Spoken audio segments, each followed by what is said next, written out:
Hey, this is The Thing About Cars, or this week, The Thing About Motorcycles. And we are coming to you from Strongbox West in Atlanta, and it's a kind of a cloudy, rainy, with sun in between sort of afternoon. Well, we're going to deviate for the third week in a row from our usual thing and talk about the two-wheeled world because we are trying to bring gearheads of all types together. So around the table we have... Mickey. Tom. Misty. And I'm Ben.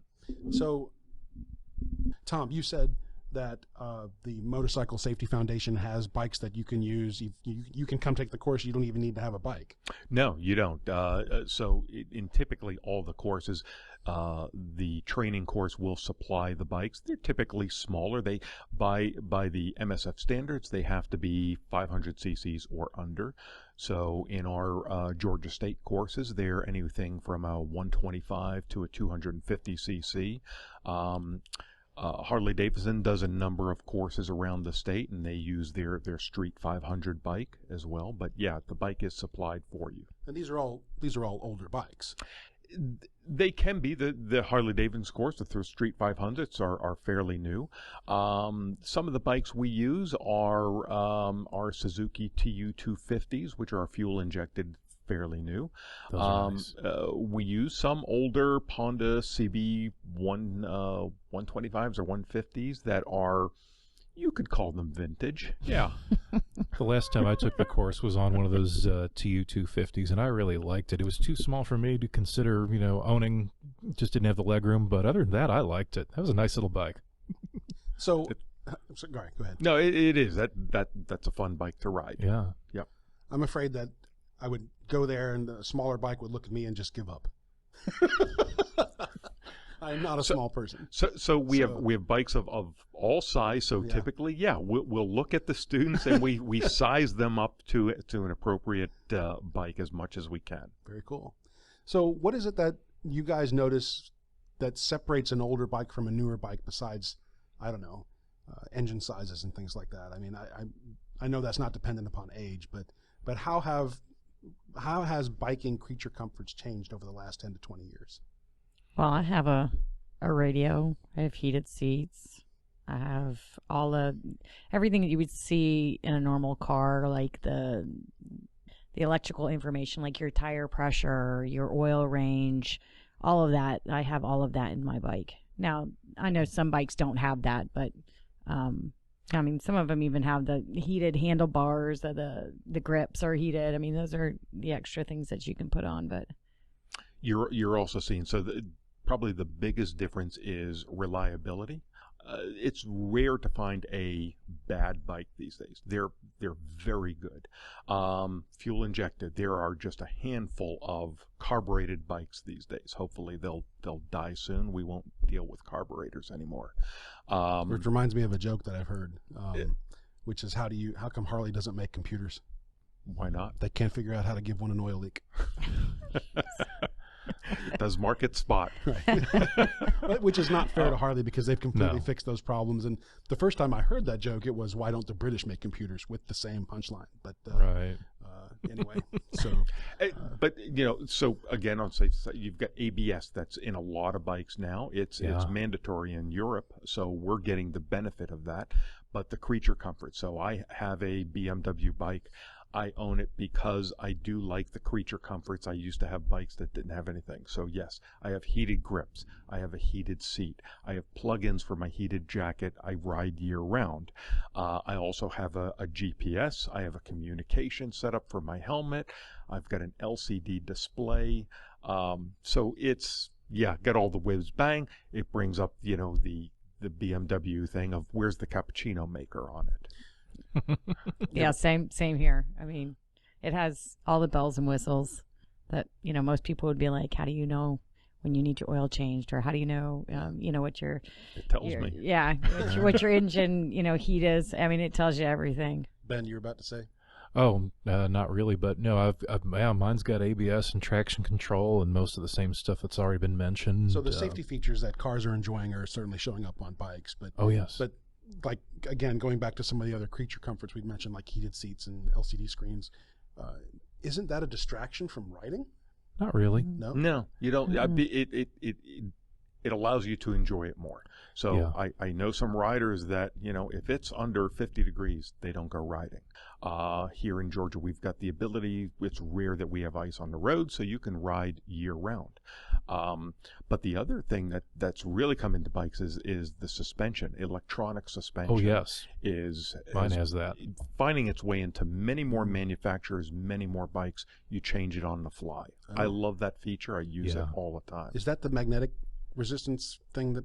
No, it's generally just you've got a little motor servo that actuates the valving and the shock absorber, and another little motor too that adjusts the spring preload. I've got one button on my left handlebar, and I can toggle through like 1 up or 2 up, sport, comfort, or normal mode. I've got, I think, like a hills mode. There, little icons appear on the instrument display to tell you which mode you're in, like a little 1 helmet or 2 helmet, or a little saddlebag appears, or mountains appear, things like that. Now, right now, those are in premium bikes, but just like with cars, that technology, I think, is going to keep heading down further and further into the bikes. And the heated thing is really great because, like those guys who don't ride on cold days, great, because I've got more of the road to enjoy without those guys, so plug in my heated jacket, turn on my heated grips, and hey, it's great. Plus, that makes you safer. If you're getting stiff because of the cold, you may not respond as quickly and accurately as you might otherwise. Right. Getting cold totally dulls the senses. Yeah. So let's do the trivia question, and then I have some other things we should talk about. There are the last motorcycle trivia question for our last motorcycle episode of 2019, maybe. And don't hold me to that. We may do another. What was the first production motorcycle in the U.S.? Was it the Indian Single, made by the Indian Motorcycle Manufacturing Company? Was it a 1901 Was it a 1901 Harley Davidson that did not bear a model name? Was it an Orient Aster, made by a company called Metz? Or was it a Cleveland, also with no model number, that had a 221cc engine? Hold that thought. We'll come back to it at the end. What I wanted to jump into is, we've talked about a number of things related to the gear, the motorcycle, the safety, the awareness, the classes, but we've never really talked about what makes it fun. And there's plenty of there's plenty to talk about why it's dangerous. Curves, there you go. Yeah. So why choose to ride? I mean, given that it is more dangerous and more expensive, what makes it fun? I'll tell you, the very first time me and my husband went out, we had asked my parents to watch our oldest. It was many, many years ago. And we had gone out together. We said we'd be back in a couple hours. It was 7 hours later. We had realized how long we had been away. And we had 50 billion missed calls. My parents thought something horrible had to. To me, it's a stress reliever. It kind of takes your mind off of everything. It's kind of like it's a let go. It's kind of, all right, let me clear my head. And it really does. I mean, you get to see the scenery. You get to take a time instead of just driving everywhere and kind of going crazy and, thinking about the 15 billion things you got going on in your life. It's just this is kind of nice. Zen. Yeah, it is. Yeah, it's a visceral experience. You're out in the elements. And there has recently been a study done that motorcycling does relieve stress. Oh, yeah. So it's been proven clinically. And it is fun. It's to take a motorcycle and lean it over through a curve, and then get on the throttle as you're coming out. There's nothing like that feeling. You don't get that in the car. It's good adrenaline. Right. Yeah, well, and so many things that go on with it too, because it appeals to both the visceral and to the geeky side as well, because you're playing with physics. It's gyroscopic force that keeps you upright. It's the rotating mass of the wheels that keeps you from falling over, and then you're balancing gravity versus turning forces and all those things. So if you geek out on that kind of stuff, oh yeah, it's great. There's also that, like when I ride, there's kind of a split brain thing going on. One half of my brain is in fighter pilot mode, watching the dials, watching surrounding traffic, scanning the horizon constantly, all the situational awareness, and the other half of my brain is just in that kind of om state. So autopilot. Yeah, the balance of those two. Mm-hmm. And you really are more in touch with nature than in a car. You won't realize this until you ride. You'll smell things you ride past. Yep. Whether it's a big field full of wildflowers or a stockyard. I've ridden past both. I was going to say Garbage dump. Yeah. Yeah, there are times like I've been out at night sometimes, like at night going down over a low, crossing over a river or something, a little, bridge that dips below the road. You'll feel a little coolness when you go over that stream. Sure. You don't feel that in a car. Um, And I always wave at kids in lawns when I pass them. I do, and they wave back. It's kind of like people with convertibles. Why do you drive convertibles, right? Yeah. It's Yeah. the wind in your hair, and you're just kind of. the openness of it all. Yeah. I get it. Yeah, I've I had totally get it. flying birds hover along next to me as I'm going along at speed before they dart off. That's really cool. You ever had one like splat into your helmet when you're going down the interstate?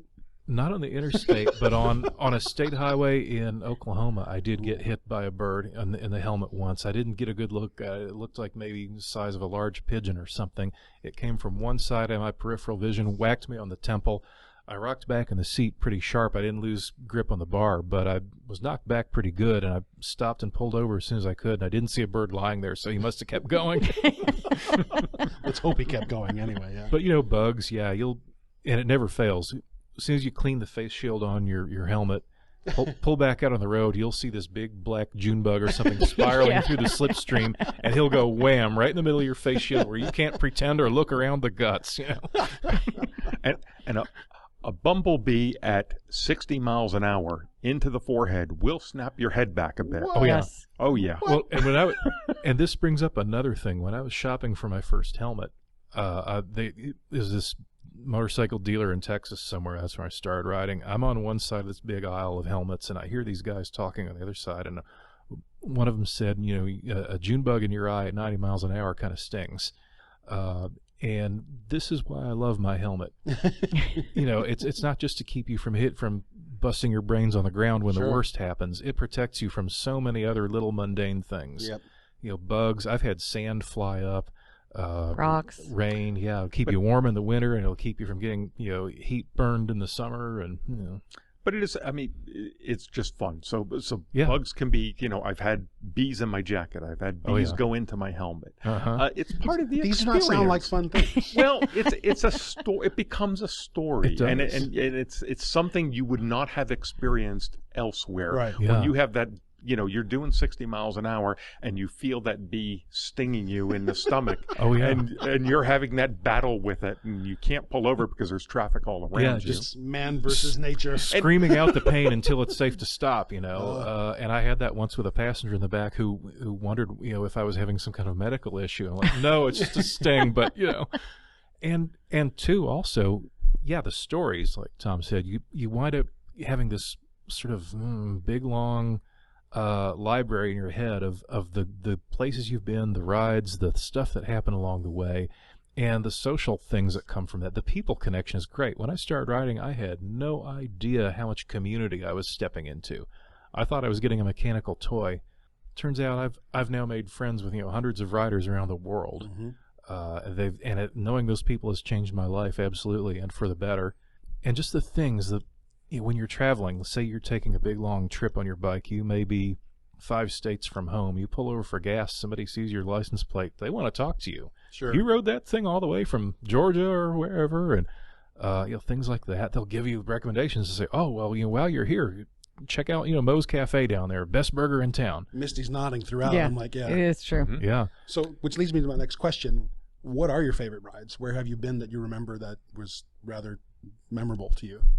Mostly memorable. So I think we have to talk about the Southeast here. Okay. So we're based here in Atlanta, Right. but starting an hour to 2 hours north of us is Smoky Mountains, North Georgia Mountains, North Carolina, Eastern Tennessee, probably some of the best motorcycling roads in the country, in the Yeah. world. We have in North Carolina one of the top both motorcycle and car roads, top 10 roads in the world, the Tail of the Dragon. Yes. So Highway 129.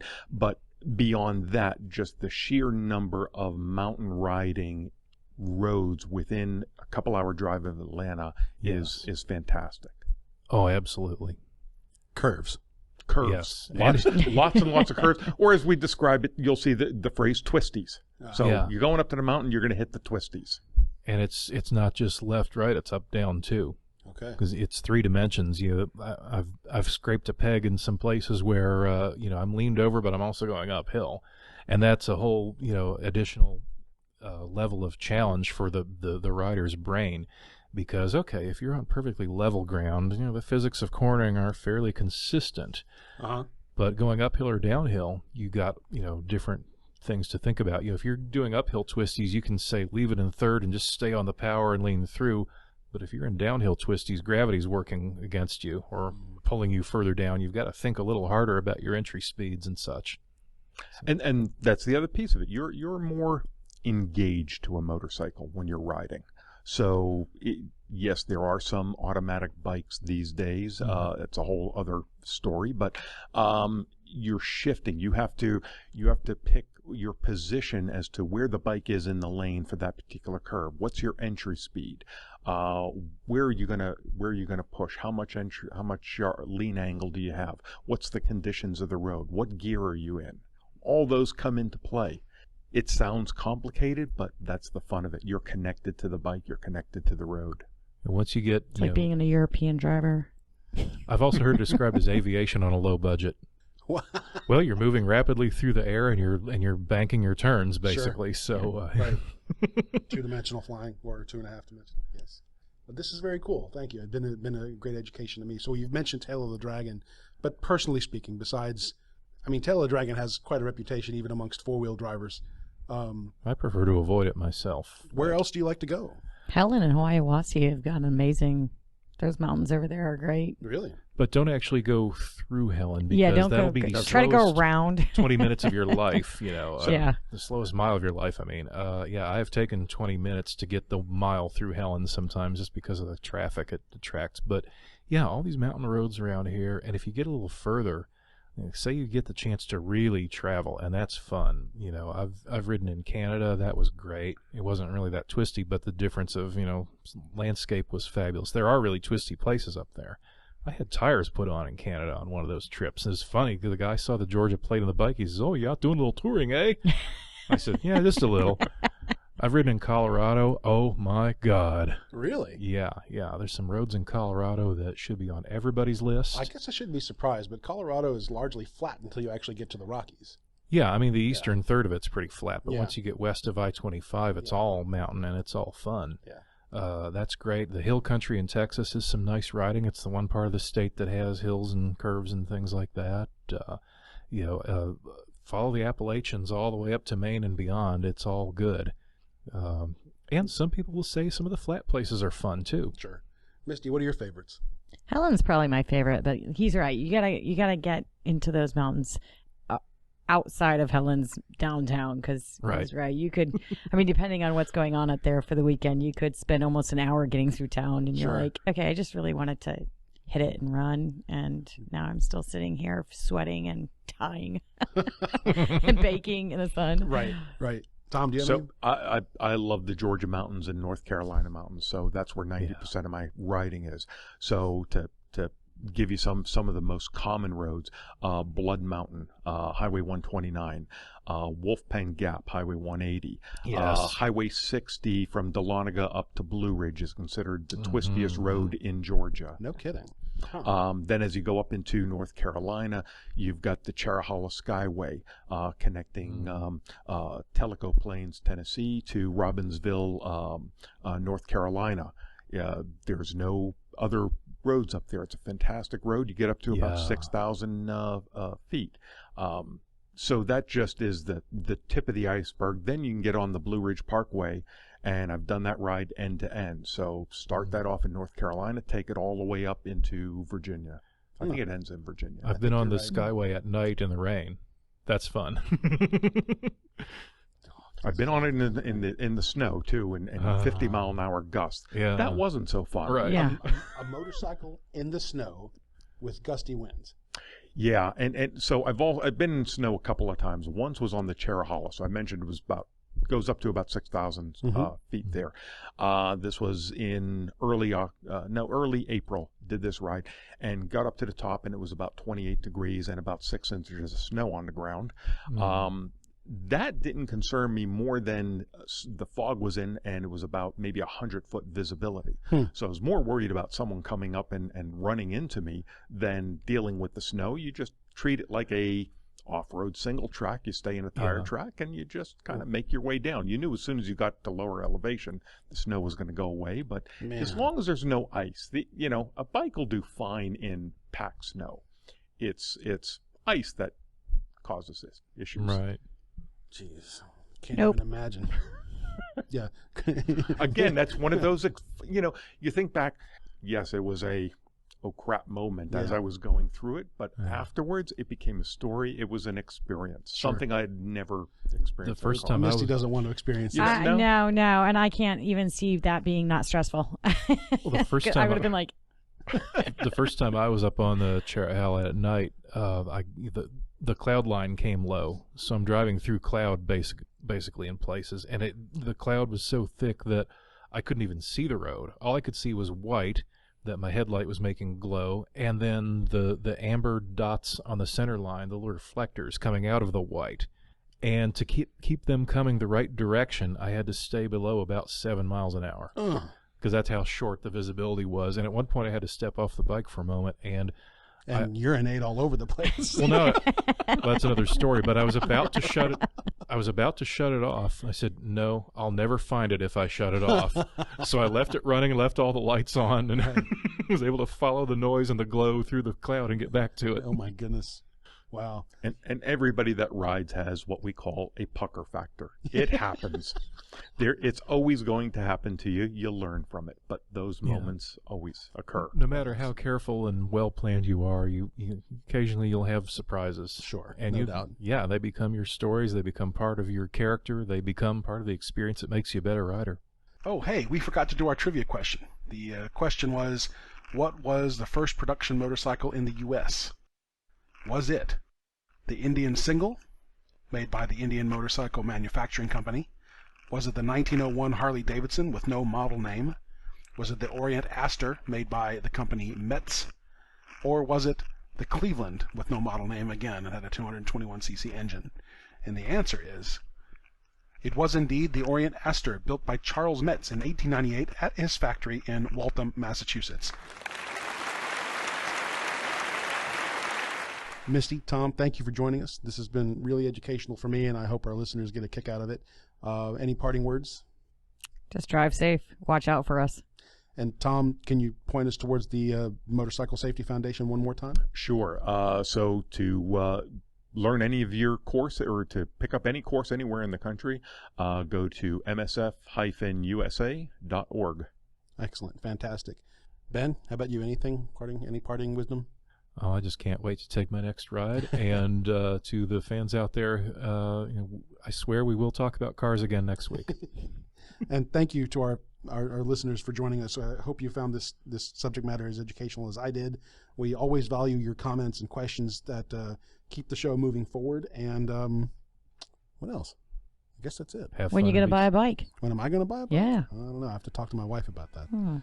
Maybe she and I should get his and hers bikes. There you go. I think you'd be good on Join a the GS. family.